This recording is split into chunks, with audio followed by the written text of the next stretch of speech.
6 months after the attack on Europa Station, a new training facility opened on Mars.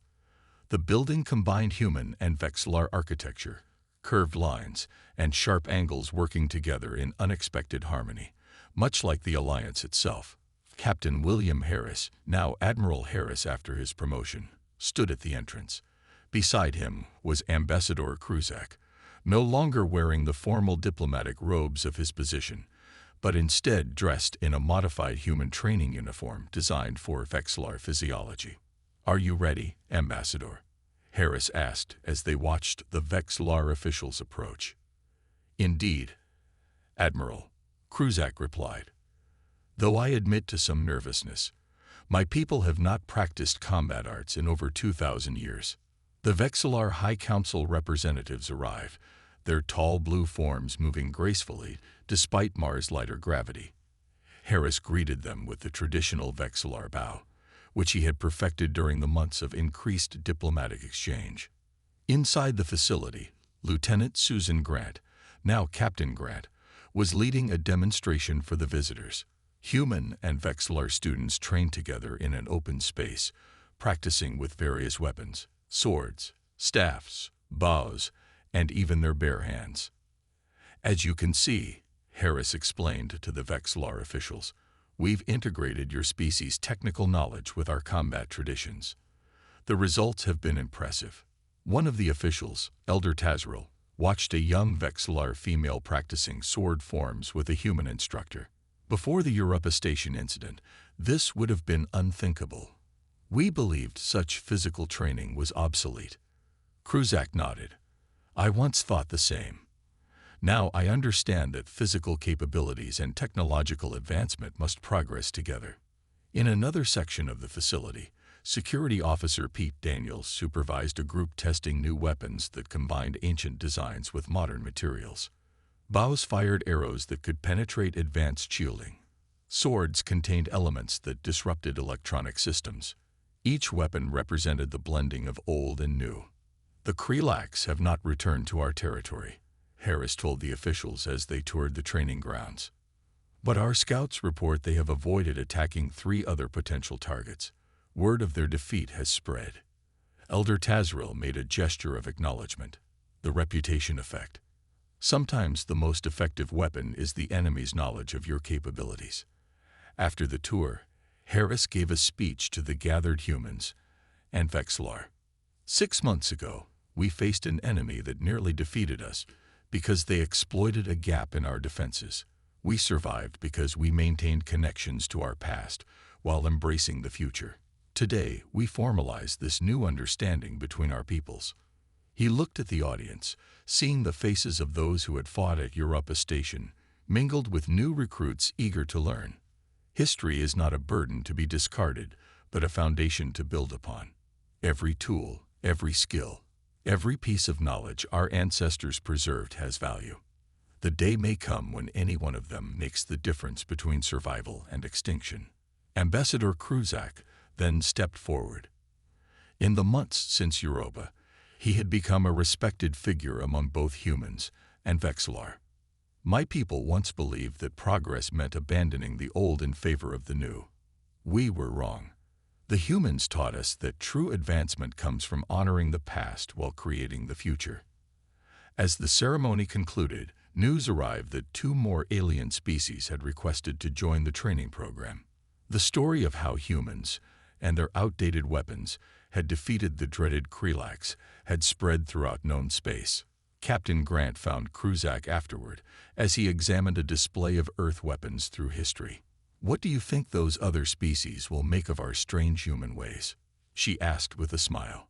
Kruzak picked up a simple steel knife, feeling its weight in his hand. "They will learn what I have learned. That wisdom often comes in unexpected forms, and that sometimes the old ways are kept not out of sentiment, but out of foresight." Outside the facility's windows, the Martian sunset painted the sky in shades of red and gold. A new chapter in galactic history had begun, sparked by a simple question: why do humans still cling to outdated weapons? The answer had proven more powerful than any weapon could ever be. Admiral Lisa Howard's fleet arrived with perfect timing. The UEF ships surrounded the Krelax vessels, firing specialized kinetic weapons, essentially advanced space cannons that launched physical projectiles instead of energy beams. The Krelax ships, designed to defend against energy attacks, suffered heavy damage.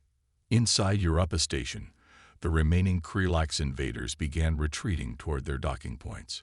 Captain Harris coordinated with Admiral Howard from the command center. "Admiral, we have the station mostly secured. The invaders are falling back to their ships," Harris reported. "Excellent work, Captain," Admiral Howard replied. Her image on the screen showed a stern-faced woman with short gray hair. "Earth Command has been studying your data. These Krelax have attacked 2 other outposts in the past week, but those stations were completely destroyed. You're the first to successfully defend against them." Lieutenant Grant led the final push to clear the docking areas. Her team moved carefully through the corridors, using their new weapons with precision. Ambassador Kruzak stayed close to Grant, his metal staff now modified with the special alloy that disrupted the aliens' bioelectric fields. "They're retreating, but not surrendering," Grant observed as they cornered a group of Krelax near an airlock. "They fight to the last." The aliens charged in a final desperate attack. The human defenders met them with their modified weapons. The battle was brief but violent. When it ended, the last of the invaders inside the station lay defeated. "East Sector secure," Grant reported to Harris. "All station areas now under our control." In space, Admiral Howard's fleet had disabled 3 of the 5 Krelax ships. The remaining 2 broke free and jumped to faster-than-light speed, escaping into deep space. "Let them go," Howard told Harris. "They'll carry word back to their hive about what happened here." Sometimes the most effective defense is reputation. With the immediate danger past, medical teams rushed to help the injured. Damage control teams worked to repair the station's systems. The death toll was sobering. 42 station personnel had been killed, along with 5 crew members from the Dauntless. But everyone agreed that without the discovery about physical weapons, the entire station would have been lost. Admiral Howard docked her ship with the station and came aboard with her senior staff. In the station's main conference room, she met with Harris, Grant, and Ambassador Kruzak. "Ambassador," Howard said, extending her hand in greeting. "I'm told your assistance was crucial to the defense of this station." Kruzak bowed slightly before accepting the handshake, a gesture he had previously avoided. "I merely contributed what knowledge I had. It was the humans' preservation of their combat heritage that truly saved us." Howard nodded. "The Vexillar High Council has been informed of your actions and the attack. They've authorized me to tell you that they wish to expand our alliance and technology exchange programs." Kruzak's eyes widened in surprise. "That is unprecedented. The Council rarely acts so quickly on such matters." "Apparently," Howard said with a slight smile, "the idea that humans maintained ancient combat skills alongside advanced technology has made quite an impression. The Council believes there may be value in what they've previously dismissed as primitive traditions." Lieutenant Grant, her uniform torn and bloodied from the fighting, spoke up. "Will we share our combat training with the Vexillar?" "If they request it," Howard replied. "And Ambassador Kruzak has already asked to remain on Earth for several months to study human combat traditions." Kruzak nodded. "For too long, my people saw only one path to advancement, abandoning our physical capabilities in favor of technological solutions. Today I learned that true wisdom lies in balance." Captain Harris looked around the room at the unusual gathering, human military officers and a Vexillar diplomat who had fought side by side against a common enemy. "From this day forward," Harris said, "I suspect the phrase outdated weapon will disappear from diplomatic discussions between our peoples." Admiral Howard smiled. "Indeed, and I brought something special from Earth Command." She gestured, and an aide brought forward a wooden case. Inside was a beautifully crafted sword with a Vexillar design etched into the blade. "Ambassador Kruzak," she said formally, "Earth would be honored if you would accept this token of our new understanding." Kruzak took the sword with reverence. "The honor is mine, Admiral. Today marks a new chapter in our shared history." Earth Command responded to Captain Harris's message after 30 minutes. The connection was weak, filled with static, but the message was clear. Help was coming, but it would take 10 hours for the nearest ships to reach Europa Station.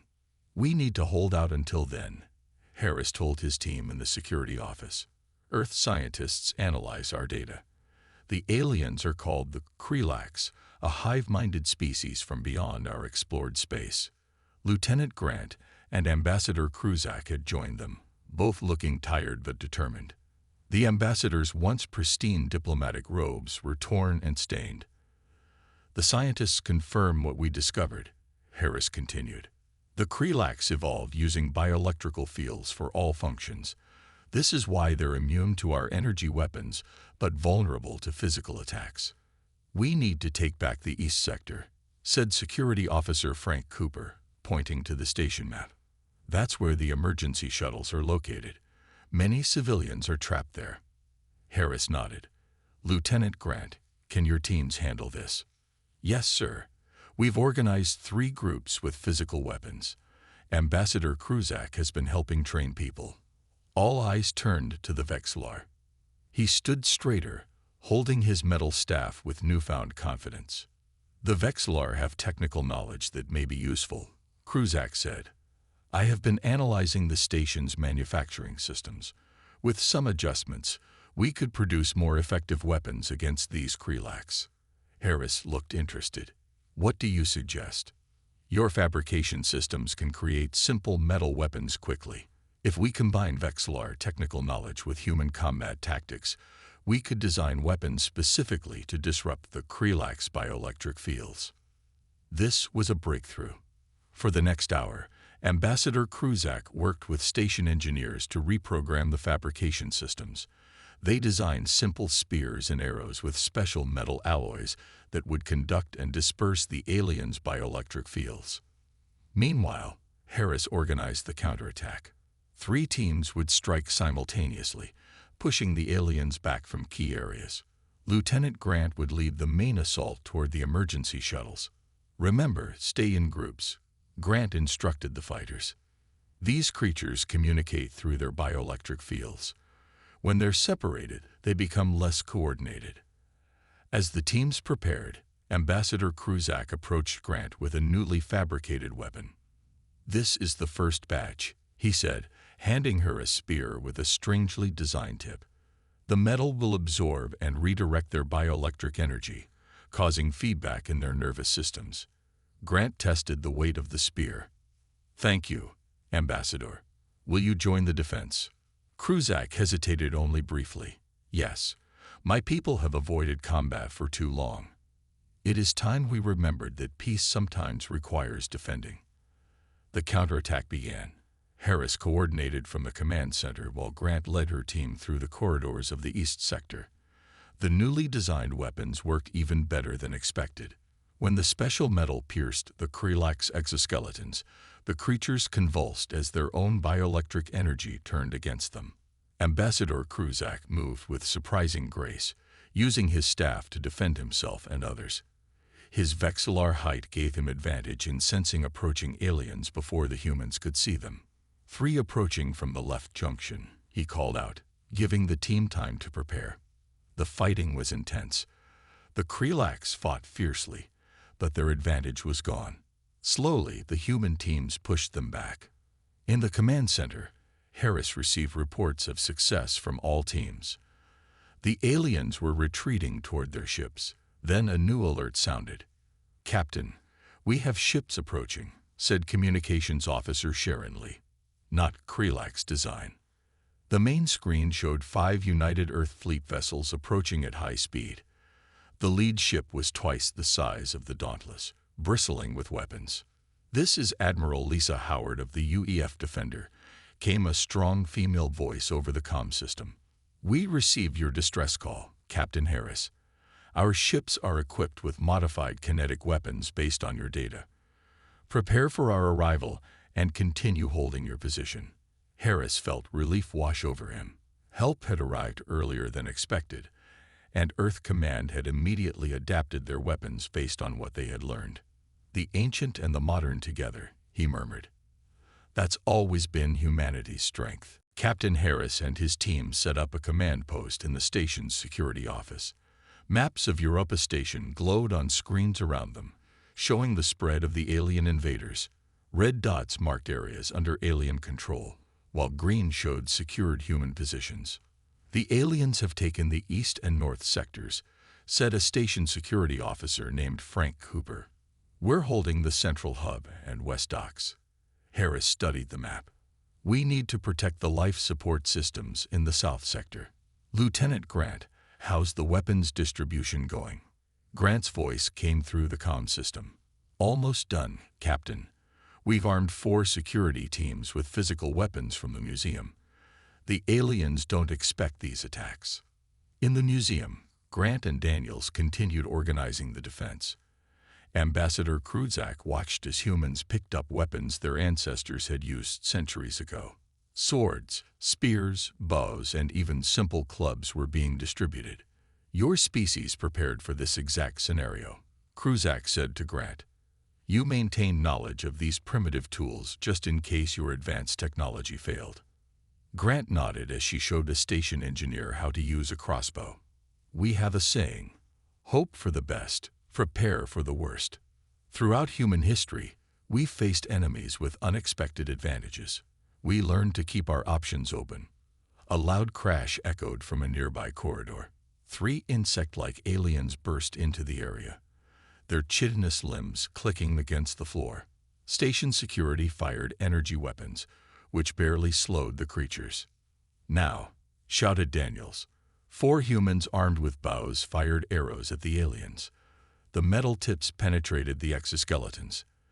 The aliens shrieked and fell back. Security Officer Pete Daniels rushed forward with a spear, finishing one creature with a thrust to what appeared to be its head. Kruzak watched in amazement. The Vexlar had long considered physical combat barbaric and inefficient, yet here it was proving more effective than advanced technology. "I wish to learn," Kruzak said suddenly to Grant. "Teach me to use a simple weapon." Grant looked surprised, but handed him a metal staff. "Hold it like this. Keep your hands apart for balance. Use both ends to attack or defend." The ambassador mimicked her movements, his long Vexlar fingers wrapping around the metal. His species was not built for combat, with slim bodies and delicate limbs, but he was determined to understand. Meanwhile, Captain Harris worked to restore communications with Earth. The aliens had damaged the main communication array, but Harris had an idea. "We can use the old radio backup system," he told Frank Cooper. "It's slower and shorter range, but the technology is so basic the aliens probably won't notice or bother to jam it." Cooper looked doubtful. "That system is from the early space age. Will it even work?" "Sometimes older is better," Harris replied with a small smile. "Help me access the equipment storage." Across the station, humans were adapting. A cook used kitchen knives to drive aliens away from the mess hall. A maintenance worker found that simple tools like wrenches and hammers could crack alien exoskeletons. A group of scientists created makeshift flamethrowers using cleaning chemicals. Grant continued training the ambassador and others. "The key is to observe your opponent. These aliens move quickly, but they have patterns. Watch for them to rear back before they strike." Kruzak practiced with growing confidence. "My people once knew these skills. We chose to forget them, believing technology had made them obsolete." Grant ducked as an alien claw swung overhead, then struck with her sword. "Nothing learned is ever truly obsolete, Ambassador. Knowledge is never a burden." In the command center, Harris finally established contact with Earth using the old radio system. The connection was weak and filled with static, but it worked. "Europa Station to Earth Command. We are under attack by unknown hostile aliens. They are resistant to energy weapons, but vulnerable to physical attacks. Request immediate assistance, sending all data we have on the attackers." As Harris sent the message, he glanced at the weapons locker where his own grandfather's hunting knife was stored. He had kept it as a family heirloom, never truly expecting to need it. Now he understood why humans had always kept the old ways alive alongside the new. The Dauntless docked with Europa Station under emergency protocols. Alarms blared throughout both the ship and station. Captain Harris led a team including Lieutenant Grant, Security Officer Pete Daniels, and Ambassador Kruzak. Despite Harris's objections, the Vexlar diplomat insisted on accompanying them. "I must observe and report to my government," Kruzak stated firmly. "This is the first hostile alien contact in 50 years. They entered the station through an emergency airlock. The station's lights flickered, casting long shadows down the curved corridors. They could hear distant sounds of fighting. "Standard weapons check," ordered Harris. Each human activated their energy pistol, which glowed with blue light. "Station security reports the attackers are moving toward the central hub," said Officer Daniels, reading from his communication device. "They're described as insect-like beings, approximately 7 feet tall." Lieutenant Grant handed Kruzak a spare energy pistol. "For your protection, Ambassador." The Vexlar took it awkwardly. His species rarely handled weapons themselves. They moved deeper into the station, encountering panicked civilians rushing toward the evacuation points. Harris directed them safely as his team pressed forward. They turned a corner and saw their first attacker. The creature was tall with a chitinous exoskeleton, multiple limbs, and compound eyes. It moved with surprising speed, chasing a station technician. Harris fired his energy pistol. The blue beam hit the alien directly, but had minimal effect. The creature turned toward them. "Fire together," Harris commanded. All 4 humans fired simultaneously. The combined energy finally slowed the alien, but didn't stop it. Lieutenant Grant holstered her energy pistol and drew her sword in one fluid motion. The metal blade glinted in the emergency lighting. "Sir, permission to try something else." Before Harris could respond, the alien charged. Grant moved forward with remarkable speed and slashed with her sword. The blade cut through the creature's exoskeleton. It shrieked and fell back. Another slash from Grant, and the alien collapsed.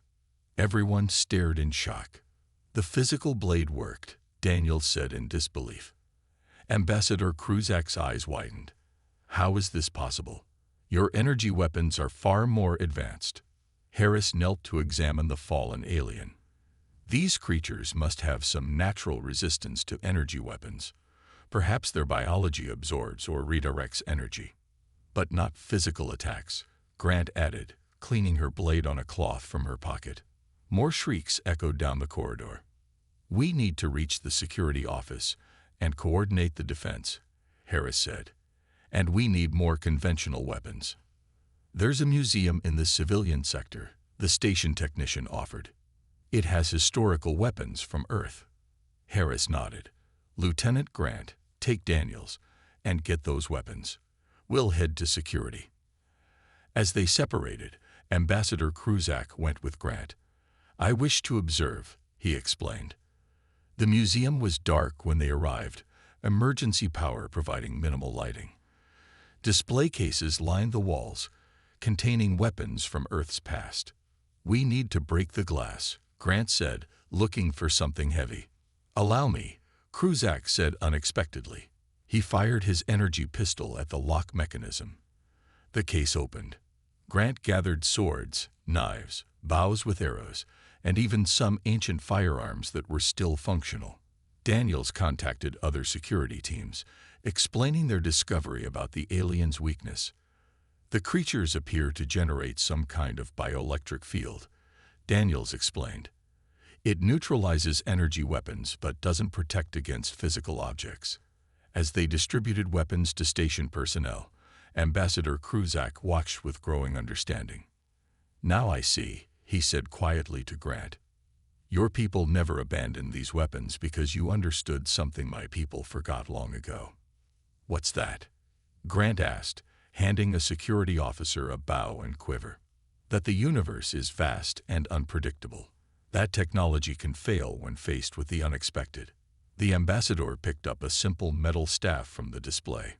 Perhaps it is time I learned what my ancestors knew. Grant smiled grimly. Lesson 1 begins now. We have a station to defend. Throughout Europa Station, humans began arming themselves with weapons their ancestors had used for thousands of years. The tide of battle was about to turn. The UEF Dauntless arrived at Europa Station 2 days later. The massive space station orbited Jupiter's icy moon, serving as a major hub for scientific research and a stopping point before Earth. Captain Harris watched through the main viewport as they approached the gleaming structure. Docking procedures initiated, Captain, reported Officer Kate Miller. Good. Please inform Ambassador Kruzak. We'll be docked in 30 minutes, said Harris. The weapons demonstration the previous day had gone well. Lieutenant Grant and her team had shown various fighting styles from Earth's history. Ambassador Kruzak had watched with intense focus, especially during the archery demonstration. His questions afterward had been polite but probing, asking about training methods and how such skills were preserved across generations. Europa Station grew larger in the viewport. Its rotating rings and central hub glittered with lights. Hundreds of people lived and worked there, including both humans and representatives from allied alien species. Captain, I'm detecting unusual energy readings from the far side of Europa, said the sensor officer, Alan Weber. It doesn't match any known ship signature. Harris frowned. Keep monitoring. Alert station security as a precaution. Ambassador Kruzak entered the bridge, his tall blue form moving gracefully, despite the ship's artificial gravity being slightly stronger than what the Vexillar preferred. Captain Harris, I wish to thank you for the cultural demonstrations. They were most educational. You're welcome, Ambassador. We'll be docking soon. The station commander has arranged quarters for your delegation. Kruzak nodded. I look forward to seeing more humans in their natural habitat, so to speak. Suddenly, alarms blared across the bridge. The ship shuddered violently.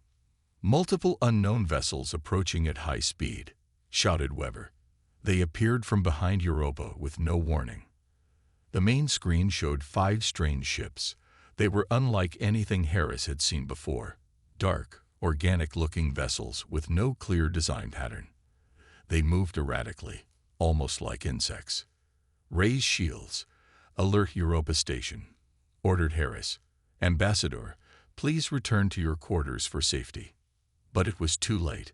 The unknown ships fired energy weapons that cut through space toward both the Dauntless and Europa Station. The ship rocked as impacts struck their shields. Shields at 60%, called the tactical officer. Their weapons are partially phasing through our defenses. Harris gripped his chair as another blast hit them. Return fire. Target the lead vessel. The Dauntless fired back, blue energy beams reaching out toward the alien ships, but the vessels moved with impossible speed, avoiding most shots. Captain, said Communications Officer Sharon Lee, Europa Station is under attack as well. Their outer defenses are already failing. Harris made a quick decision. Take us in closer to the station. We'll provide additional coverage with our weapons. The Dauntless moved to protect the station, firing continuously at the attacking ships. One of the alien vessels was hit and spun away, damaged but not destroyed. Captain, we're receiving a distress call from Station Commander Ryan, said Lee. The main screen showed a middle-aged man, smoke visible behind him. This is Europa Station. We are under attack by unknown hostiles. Our main defense systems have been compromised. They appear to be attempting to board the station. We're moving to assist, Harris replied. Hold position. A massive impact rocked the Dauntless. The lights flickered and consoles sparked. Direct hit to our main weapons array, shouted Weber. We've lost primary weapons and communications are damaged. Harris turned to see Ambassador Kruzak still on the bridge, his blue skin now pale with shock. What species is attacking us? The ambassador asked quietly. Unknown, replied Harris. No match in our database. Another hit rocked the ship. Captain, our propulsion system is damaged. We're drifting toward Europa Station, Miller reported. And sensors show the attackers have breached the station's outer hull. Boarding parties confirmed. Harris looked at the screen showing the station. Small dark shapes were moving from the alien ships to the station. "Prepare security teams," Harris ordered. "And Ambassador Kruzak, I'm afraid your first visit to a human station is about to become much more educational than any of us planned." The next day, Ambassador Kruzak requested access to the ship's historical database. Captain Harris approved the request, but found it unusual. Most alien visitors were interested in current human technology, not the past. The ambassador has been reading about Earth's military history for 6 hours, First Officer Miller told Harris as they shared coffee in his office. Harris frowned. What specifically is he researching? Weapon development across human history. He started with swords, then moved to bows, firearms, and finally our modern energy weapons. He seems particularly interested in how we never fully abandoned older methods. This information troubled Harris. The Vexillar were peaceful now, but like all species, they had their own history of conflicts. What was Kruzak looking for? Later that afternoon, Ambassador Kruzak requested a meeting with Captain Harris. They met in the ship's conference room, with the vast emptiness of space visible through the viewport. "Captain, I find something puzzling about humans," Kruzak began. "Your species develops new weapons, yet keeps training with outdated ones. This seems inefficient." Harris chose his words carefully. "We believe there's value in understanding our history and maintaining diverse skills. But your Lieutenant Grant trains with a metal sword when she carries an energy pistol. Your security teams practice hand-to-hand combat when drones could fight for them. Why?" Harris smiled. "Partly tradition, partly practical. Technology can fail. Having backup skills has saved lives before." Kruzak's large eyes narrowed slightly. "The Vexillar moved beyond physical combat long ago. Our bodies grew weaker, but our technology stronger. We see no purpose in maintaining obsolete combat skills. Different evolutionary paths lead to different solutions," Harris replied diplomatically. The conversation ended politely, but Harris felt uneasy. He decided to speak with Lieutenant Grant in private. He found her in the ship's gym, now practicing with a wooden staff against another crew member, Security Officer Pete Daniels. "Lieutenant, a moment please," Harris called. Grant put down the staff and jogged over. "Yes, Captain." "The ambassador has been asking questions about our weapons training. Has he approached you directly?" Grant nodded. "Yes, sir. Yesterday evening, he asked to see my sword collection and questioned me about why I maintain such skills." "And what did you tell him?" "The truth, sir. That humans believe in being prepared for any situation. That sometimes low-tech solutions work when high-tech ones fail." Harris nodded slowly. "Good. Be polite but cautious about what information you share. The Vexillar are allies, but they're still learning to understand us." As Harris walked away, he heard Grant resume her practice. The wooden staffs clacked together rhythmically. Over the next few days, Ambassador Kruzak's interest grew. He requested to observe security drills and spent hours watching crew members in combat training. Other Vexillar delegates seemed uncomfortable with his new fascination. At dinner in the officers' mess hall, Kruzak approached Harris again. "Captain, would it be possible to see more of these historical weapons in use? Perhaps a demonstration?" Harris considered the request. "I believe we could arrange that. Lieutenant Grant could organize a demonstration of various Earth combat styles." "Excellent," Kruzak said. "The Vexillar Council will find this cultural study valuable." Later, Harris spoke privately with his first officer. "Kate, what do you make of the ambassador's interest in our weapons?" Miller thought for a moment. It could be simple curiosity, or he might be assessing potential threats. The Vexillar abandoned physical combat so long ago that our methods must seem brutal to them. Harris looked out the viewport at the Vexillar ship flying alongside them. It was sleek and perfect, with no visible weapons despite being heavily armed. "Schedule the demonstration for tomorrow, but increase security discreetly," and have Lieutenant Grant choose demonstrations that show discipline and control, not just fighting skill. As Harris prepared for sleep that night, he couldn't shake a feeling of concern. The stars outside his window seemed darker than usual, and somewhere in the back of his mind, an old saying from his academy days echoed, "The most dangerous weapon is the one your enemy doesn't know you have." The year was 2157. Humans had spread across the solar system with thriving colonies on Mars and Europa. Earth was no longer alone in the universe. Humanity had made contact with 3 different alien species and established diplomatic relations with all of them. The United Earth Fleet kept the peace with ships equipped with energy shields and advanced weapons. Despite these technological marvels, some old human ways remained. Captain William Harris stood on the bridge of the UEF Dauntless, watching the stars through the main viewport. His ship was one of the newest in the fleet, a point of pride for the 40-year-old officer. Today was an important day. The Dauntless had been assigned to escort a Vexillor diplomatic vessel to Earth for trade negotiations. "Captain, the Vexillor ship is approaching," said First Officer Kate Miller. Harris nodded and straightened his uniform. "Prepare the welcome party. Remember, the Vexillor value efficiency and precision above all else." The Vexillor were the most advanced species humans had encountered. Tall and slender with blue-tinted skin and large eyes that could see spectrums of light invisible to humans, they viewed Earth's technology as primitive but saw potential in humanity. Ambassador Kruzak and his team of 5 other Vexillor transferred to the Dauntless an hour later. Harris greeted them in the docking bay with a formal bow, the gesture the Vexillor preferred over hand contact. "Welcome aboard the Dauntless, Ambassador," said Harris. "We're honored to escort you to Earth." Kruzak tilted his head slightly. "The honor is mutual, Captain Harris. Your vessel is adequate for a species so young." Harris had worked with the Vexillor enough to recognize this as high praise. "Thank you. Would you like a tour before we depart?" The tour proceeded through engineering, the mess hall, and the bridge.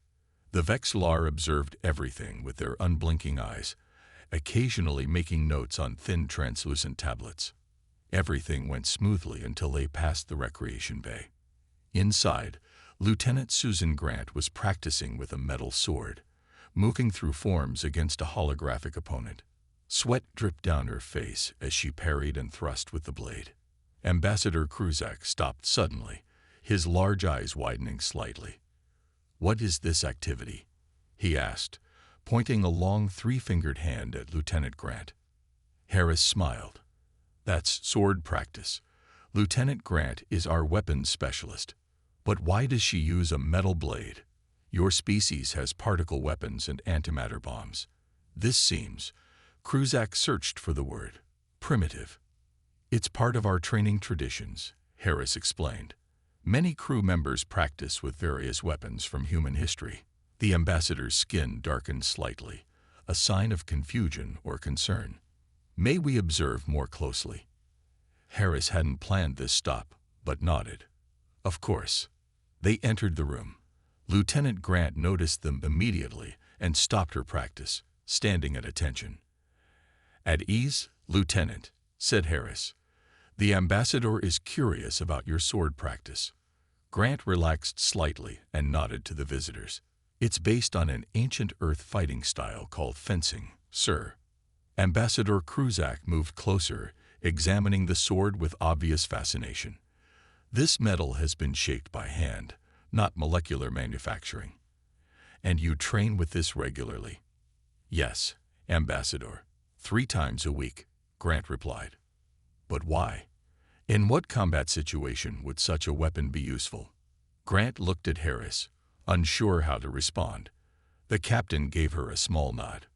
"It builds discipline, focus, and physical skill, Ambassador," she explained. "And some lessons from old weapons still apply to new ones." Kruzak made a note on his tablet. "Interesting. The Vexillor abandoned physical combat over 2,000 years ago. Our defense systems are entirely automated." As they left the recreation bay, Harris noticed that Ambassador Kruzak kept looking back at Lieutenant Grant, who had resumed her practice.